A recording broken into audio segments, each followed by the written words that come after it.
Hey everyone, hope you're all doing well. This is going to be part 1, where part 2 is going to be the full run, and this is going to be a bit of a breakdown of that full run for a sub-60 Inferno. I'm just stealing clips from that run and pushing the useful ones into this video to have a more concise resource. Before we get started, don't forget to check out the Inferno speedrunning Discord. Great place with great resources, and if you're interested in speeding or getting fast, or even just learning the Inferno for your first time, it's a great place to hang out, and you can always stream some runs and get some feedback and some criticism to help you improve. And yeah, let's dive into this. So we're using Black D'hide here with Devout Boots, big fan of them, +5 prayer, nice and valuable quality of mind item. Bringing the gods instead of suffering. Once you start going anywhere near 60 minutes, you should start using Ring of the Gods, helps a lot. Crystal Shield, no Ellie, and no Chins. The entire run's going to be really nice and straightforward, no crazy offticks, phantom barrages, pillar off-ticking, anything like that. We're just going to be doing pure, clean, simple Inferno solves. That's the main showcase of this, with a couple of little tips and tricks in between. For anyone wondering why I was dropping some sound fuse on the ground, dropping 3 sound fuse allows you to pre-part with an Angler, a Divine Range or a Divine Bastion, and a Stamdos, which gives you a bit longer time to work with the Stamdos and a bit longer on that Divine, which can help out, especially if you're like nearing the edge of sub 60. Just a small little thing that takes 30 seconds to do, if not that, if even that, and helps a lot in the long run, and again, just gives you every little advantage you can have. Okay, so this first clip here is just going to be about handling blobs and the best way to go about killing them effectively. Put simply, all we're going to do is move towards them. If they're in the open, we're not going to bring them to a pillar, it just takes too long, and we want to stand right next to them and send a barrage clumping all 3. This might seem pretty obvious, but it's a big time save to make sure you go towards them, and it's important to make sure you stack all 3 of them together, otherwise your barrage isn't going to be as good as your blowpipe. And a lot of the time you're going to be relying on your barrage for heals, so it's not just DPS, it's also about making sure that you heal effectively. So likewise with this blob coming up here, we're going to move towards it, going to move to the north side or the east side, either is fine for barraging. And then when it dies, we'll step in. I'm good HP right now, so I send an Ice Barrage, which is slightly better DPS, but if I'm low, I'll always Blood Barrage. Okay, just another little clip here where we're going to be moving on to the west pillar to draw that blob in. Yes, you could throw a T-bow hit, but you want to be blood piping where possible, and I have other stuff to kill on this pillar. So instead of running for 3 or 4 ticks over to the blob, now I can just attack it within 1. So it's a small time loss, and yeah, you could T-bow it, but there was stuff to kill there, and you can hide for a second to draw stuff in. Very useful to go onto that pillar, especially when there's something spawned on the pillar to begin with. This one here is a bit of an important talking point as well. Whenever you're thinking about wave souls, it's also important to think about wave starts and where you start. For a lot of these melee waves, you'll notice that I am starting quite up in the center next to the nibblers, and it's not just being overconfident or anything, it's because I know these waves are super simple to solve. Like, if I have a melee and 2 bats, what's the worst that can happen? I pray melee and kill the bats quickly, and that's about it really. I mean, you know, I've got ways to heal back on blobs, I've got blood barrage, I've got blowpipe specs, I have brews if I really need them, and I'd much rather be centralized so I can move towards things faster from the start than have to be sort of back on the pillar. And so, like, for example, this wave here, if I'm back on the north pillar, sure, I get the barrage off, and now I have to run for 3 or 4 ticks to engage things, whereas by being up here to begin with, if I one-shot the nibblers, then I can instantly start killing stuff. And, you know, look, I've taken a couple of hits from the bats. No big deal. I'm going to get that HP back from the next blob that spawns, so this is fine. When it comes to using your pillars effectively, dodging around like this to draw things in from the south is a very commonplace, and you should always try and end up on the tile that I'm standing on right now.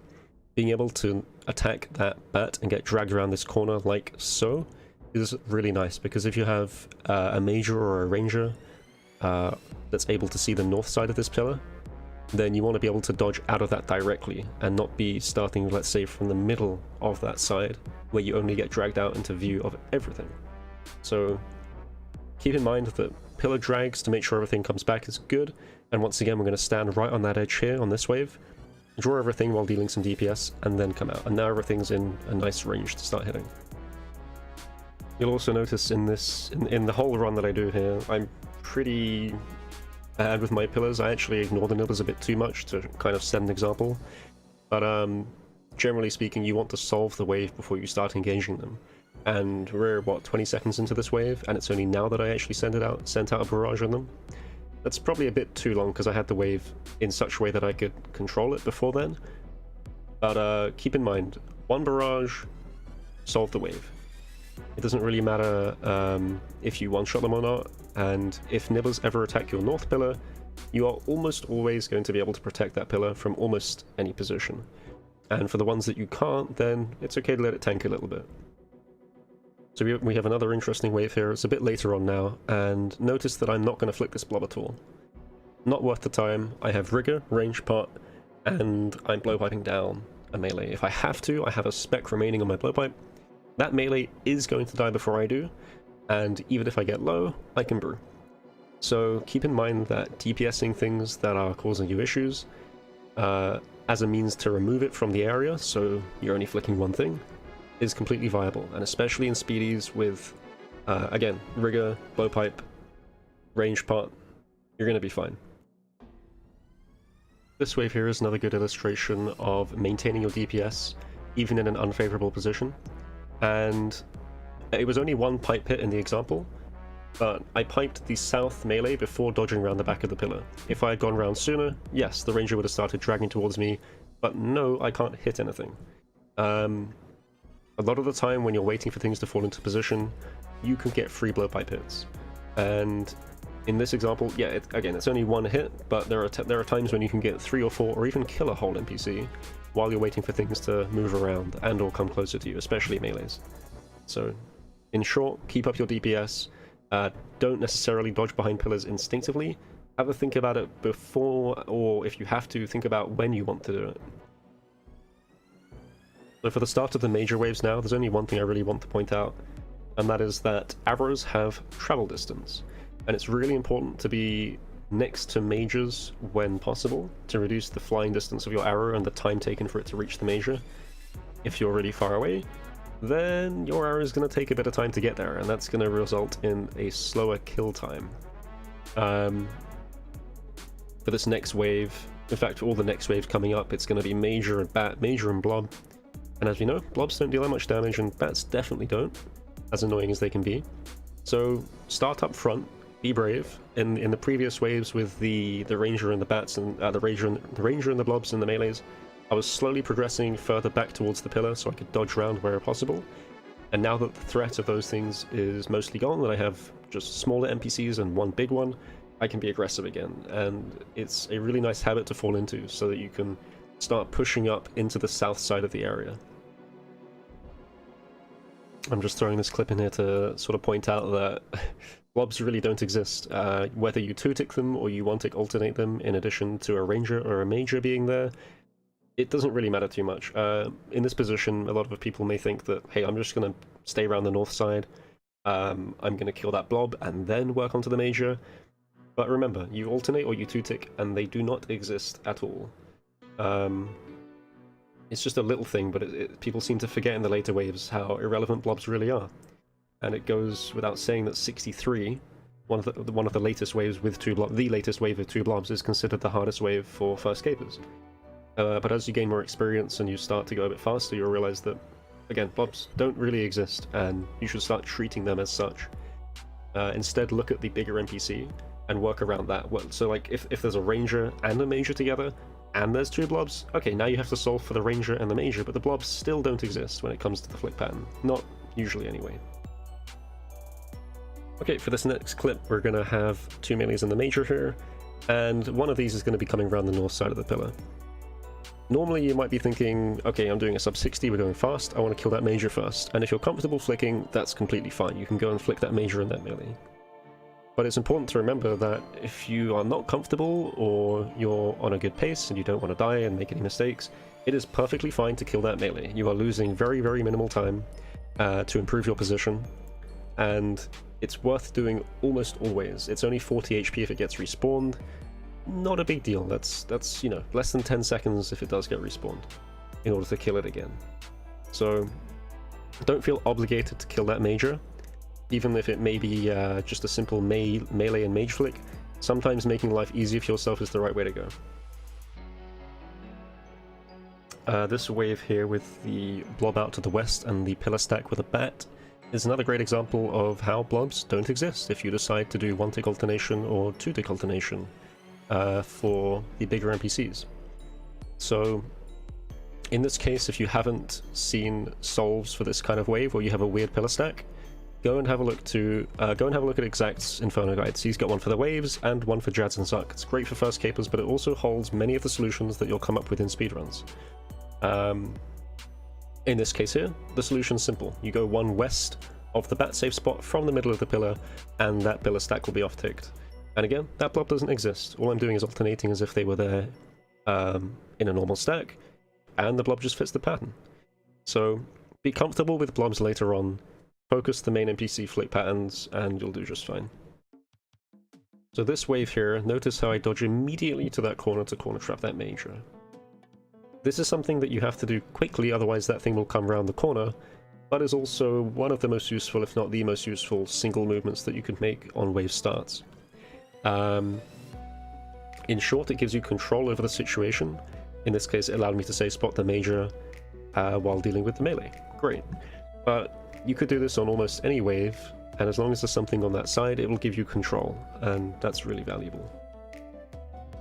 As I round this corner here, take a note how I move a little bit to the southwest. This is a really useful corner trap that works extremely well for stacked NPCs on the north pillar where you're attacking them like this.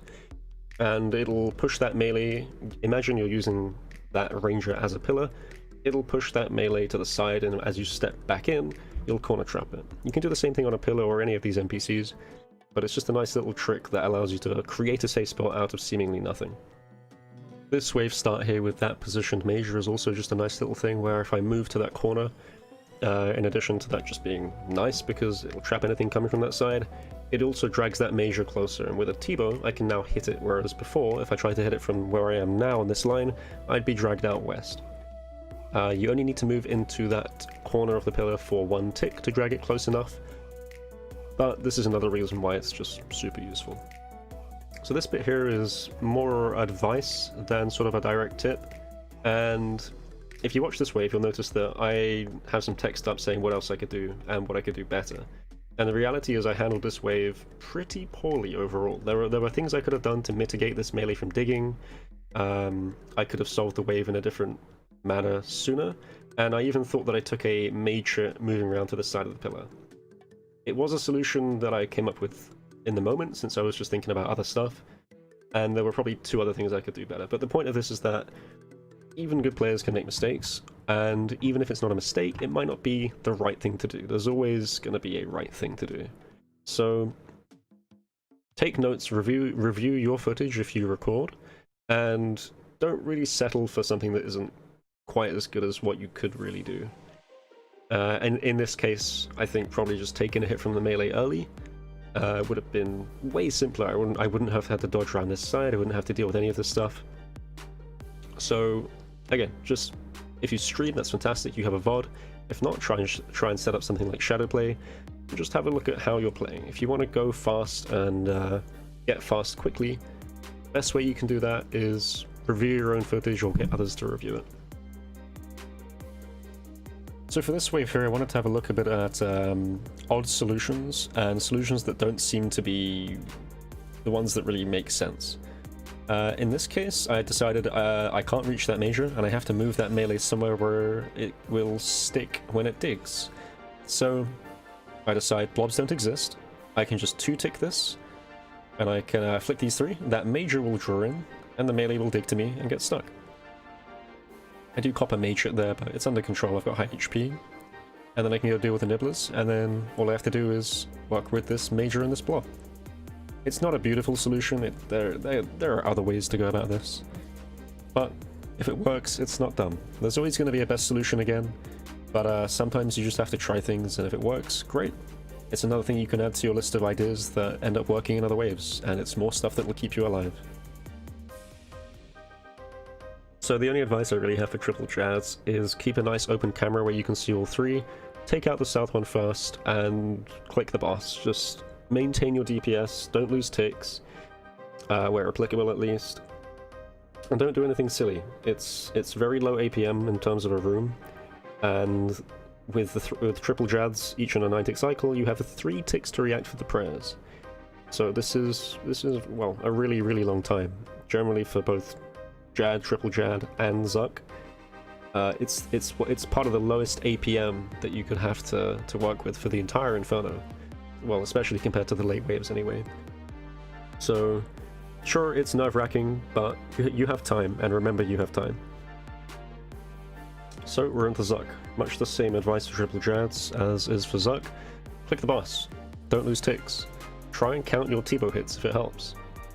Of course, you need to be wary of the shield in the safe spots, and one thing I would say is it's better to move early like this than it is to move late. This is true until healers spawn, of course, so as long as you confirm that he shoots the shield, you can move to the next one, and there's no point lingering on it and trying to get a hit then moving. Go early. Always go early. So for example on this side, after I see him hit, I can happily move across, and this is a nice little drag to just push yourself there. It's always safe. So one of the last little clips here is just going to be a nice little Jad skip. I strongly recommend doing Jad skips once you're starting to approach sub 60. It is 1 press switch every 8 ticks, so you've got a lot of time to work with. If anything, it's just less hassle having to not deal with Jad healers, and ultimately it's more fun. Not to mention the time save, of course, which is about 45 seconds, let's say, roughly that. So it's nothing to be looked away from. 45 seconds goes a long way. I do, however, recommend killing Zuck healers. Skipping Zuck healers is definitely a little bit harder and a lot more work, and it's just nicer to make sure that you're not on a DPS race with Zuck against healers versus you and you versus him. Well guys, that's it. Hopefully you learned something new and caught on to a couple of new little tips and tricks. Make sure to check out the Inferno Discord, link will be in the description as it is at the bottom of the screen. And I'll see you guys next time.